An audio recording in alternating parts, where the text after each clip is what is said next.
When should you start hiring or hire additional team members? Grow your team. I get this question asked all the time. And not always the answer you think, coming from an expert CFO. If this is secret number 7 to my 12 secrets from the expert CFO, if you haven't downloaded the Profit Accelerator workbook that goes with these videos, please do so, because there's lots of things in there that you may miss. Lots of things in the video that aren't in the workbook, lots of things in the workbook that aren't in the video. So I want to make sure you get all the great juicy bits of all the secrets. So anyway, when should you start hiring? When should you start adding to your team? Who should you hire? Those are a lot of challenging questions that entrepreneurs often ask me. And there are a couple of things that I have them do. First of all, usually I say hire before you're actually ready. Usually we want to wait. We want to wait until we're at a certain place, or we're scared, or we're like, I don't know. Well, if hiring a team member is going to grow your business, which most times it does, if you hire the right team member, if you hire the right position, hiring is important because it's going to free up your time once you get them trained. So it's going to allow you to grow your business even more. And when I speak with my clients and encourage them to grow and hire, when they do, they're often like, oh God, I wish I would have done this sooner, right? So, but they're always nervous. They're always nervous about pulling the trigger. And I get that. So how do we take the nerves out? We go back to the blueprint. What I talked about in the other video. If you didn't catch it, you can go back and catch video 6. The one right before this one where I talked about creating a blueprint. And we plug in what it's going to cost to hire that new person. So you now know your new monthly net with this new person that you need to bring on board. And that way, it takes the fear out of it. Okay, I know I need to bring in much more money a month to cover this person. Let's see how I'm going to do that. Let's go back to, all the things and see how that's going to come into play. The other thing I like to do is have them decipher what is the first person or next person they should hire, right?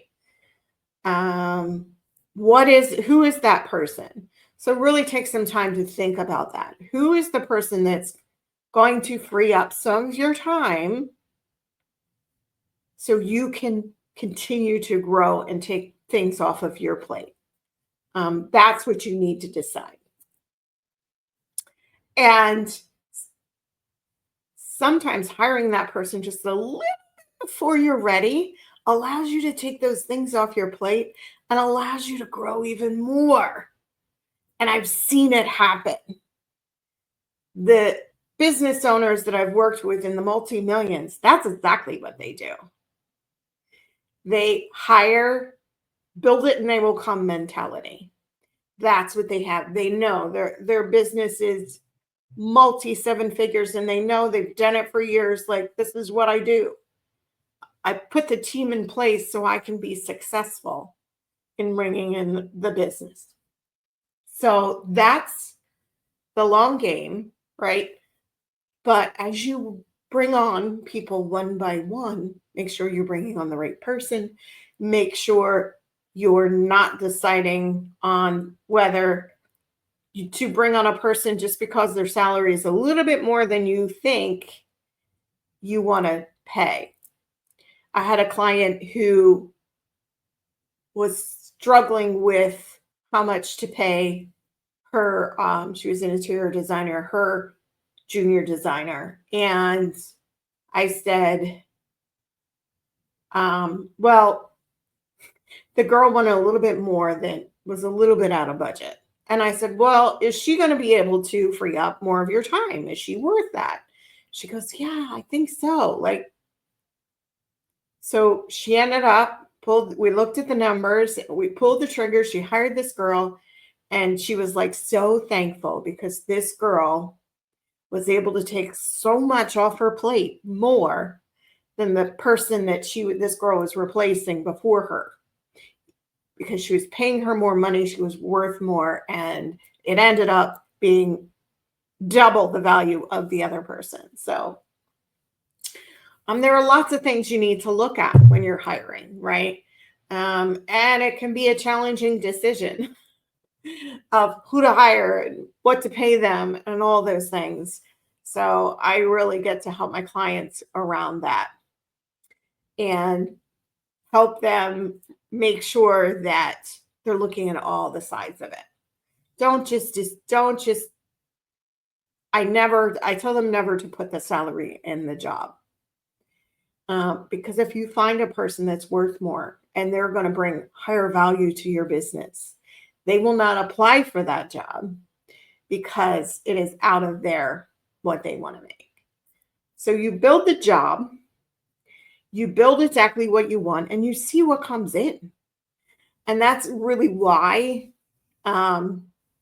it's advantageous to create this perfect person and see if it exists and put the job out. Sometimes I have them put the job out there before they're even ready to hire, just to see what's out there, see how much it's going to cost them.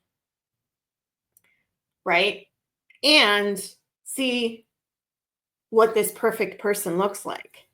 And 9 times out of 10, they put it out there and they end up hiring somebody anyway. But you can do that. Just because you put a job offer out there doesn't mean you actually have to fill the position.